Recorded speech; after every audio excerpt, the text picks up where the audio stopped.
অবিজেপি তৃণমূল যে সমস্ত শক্তিগুলো আছে, অবশ্যই জাতীয় কংগ্রেস এবং লেফট ফ্রন্ট যারা আছেন সকলকে ঐক্যবদ্ধ করে বিজেপি এবং তৃণমূলের বিরুদ্ধে আমরা লড়াই করতে চাই।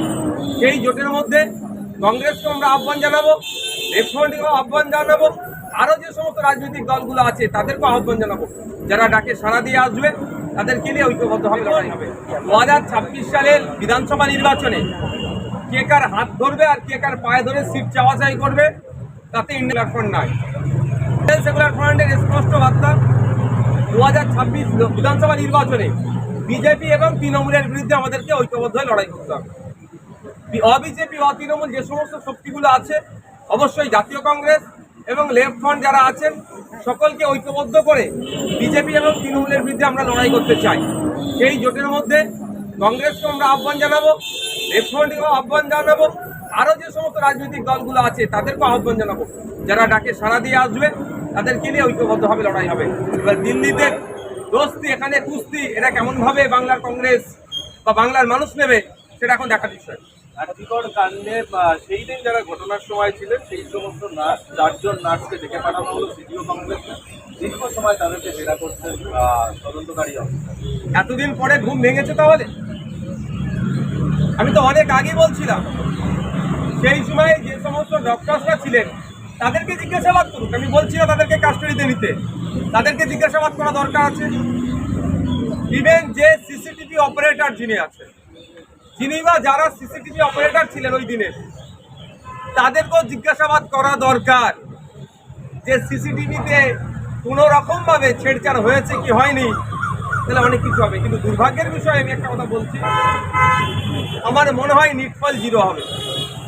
যেভাবে বিভিন্ন চাকরি চুরি মামলাতে একের পর এক জামিন পেয়ে যাচ্ছে, তার সুব্যবস্থা দিল্লি পরিচালিত সরকার বকলমে করে দিচ্ছে। এই আর্থিকর কাণ্ডটাকে নিয়েও আমার মনে হয় সেই সেটিংয়ের গিয়ে ওই তিলোত্তমাই ক্ষতিগ্রস্ত হলো, যারা তার পরিবার ক্ষতিগ্রস্ত হলো, তাকে তো মেরে দিল। যারা এর সাথে যুক্ত তাদেরকে কোনো রকমভাবে এই আপনার ডকুমেন্টসকে ডিস্ট্রয় করে দিয়ে, এভিডেন্সকে ডিস্ট্রয় করে দিয়ে তাদেরকে বাঁচানোর চেষ্টা চালায়। এটা প্রতিহিংসার রাজনীতি আমরা বারবার বলে আসছি। এনএসকিউএফ যে টিচাররা আছেন তারা দীর্ঘদিন মাইনে পাচ্ছে না। তারা যখন কেউ প্রতিবাদ করে মেদিনীপুর থেকে ট্রান্সফার করে কুচবিহারে পাঠিয়ে দিচ্ছে, কাকদ্বীপ থেকে ট্রান্সফার করে পুরুলিয়াতে পাঠাচ্ছে, বিভিন্ন জায়গায় বিভিন্নভাবে এই প্রতিহিংসামূলক ট্রান্সফারগুলো করাচ্ছে। এই সুবর্ণ গোস্বামী যে ডক্টর মশাই আছে, ওই রাজনীতির নোংরা রাজনীতির শিকার হতে হচ্ছে, শাসকের রোষের শিকার হতে হচ্ছে। তবে এই যারা প্রতিবাদী, যারা অন্যায়ের বিরুদ্ধে রুখে দাঁড়াচ্ছে, তাদেরকে ট্রান্সফার করিয়ে মিথ্যা মামলা দিয়ে জেল খাটিয়ে তাদেরকে আটকাতে পারবে না, তাদের প্রতিবাদী সত্তাকে কোনো রকমভাবে নষ্ট করতে পারবে না। পুরুলিয়ার রামানন্দ সেন্টেনারি কলেজ, সেখানে ট্রেড কালচারের যে অভিযুক্ত, যে কলেজের পরিচালক সমিতিতে রয়েছে সুজয় ব্যানার্জি,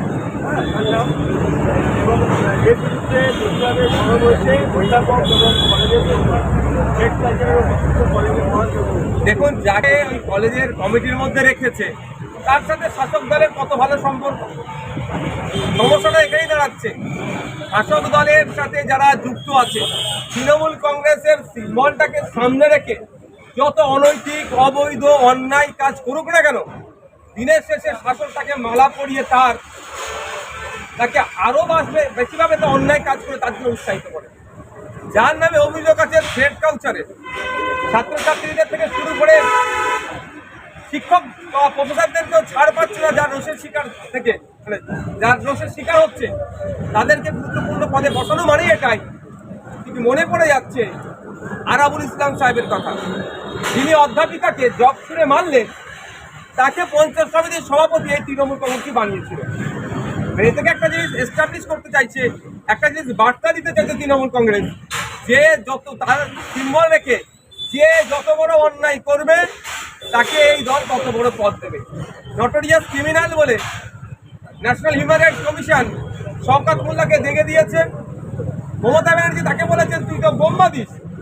সে এখন তৃণমূল কংগ্রেসের রাজ্যের সাধারণ সম্পাদক, আরো বড় বড় পদ দিচ্ছে। মানে সার্টিফাইড যেটা ক্রিমিনাল তাকে দলের এত বড় পদে বসাচ্ছে, এটা থেকে বার্তা এটাই দিচ্ছিল, যত অন্যায় করবে তোমরা কোনো অসুবিধা নাই, শুধুমাত্র তৃণমূলের সিম্বলটাকে সামনে রাখো, সব তোমাদের মাপ হয়ে যাবে। তবে এর জবাব মানুষ দেবে আগামী 2026 সালে।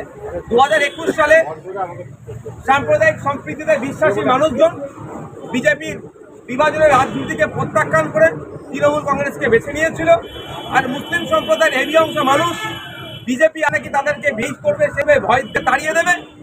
এই মাথায় রেখে তৃণমূলের অন্যায়ের বিরুদ্ধে ভোটটা তৃণমূলের পক্ষে এসেছে। এই 4 বছর তৃণমূলের বাইনারিটাকে, তৃণমূলের বোঝাপড়াটাকে যেমন সম্প্রীতিতে তারা সব সম্প্রদায় ভালো করে বুঝে নিয়েছে।